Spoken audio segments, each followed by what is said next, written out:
पुराना मोंडा इलाके में प्लास्टिक फरोख्त करने वाली एक बड़ी दुकान पर म्युनिसिपल कॉरपोरेशन की टीम ने छापामार कार्रवाई करते हुए दुकान से 4 टन ममनुआ प्लास्टिक जब्त कर लिया है। तफसीलात के मुताबिक नांदेड़ म्युनिसिपल कॉरपोरेशन को अचानक ममनुआ प्लास्टिक पर कार्रवाई करने की याद आई और एक टीम ने आज पुराना मोंडा इलाके में एक दुकान पर छापामार कार्रवाई करते हुए इस दुकान में रखे हुए प्लास्टिक के थैले और प्लास्टिक से बनी दीगर अशिया जब्त कर ली।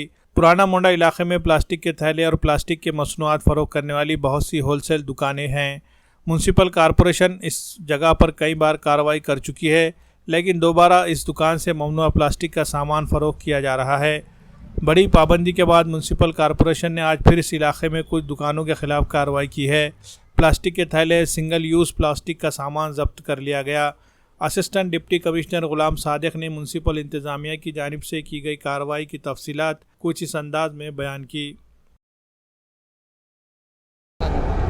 आज नांदेड़ वागड़ा शहर महानगर पालिका की तरफ से माननीय कमिश्नर साहब ने जिस ऑर्डर दिया है वो हिसाब से हम जूना मुंडा में आए थे।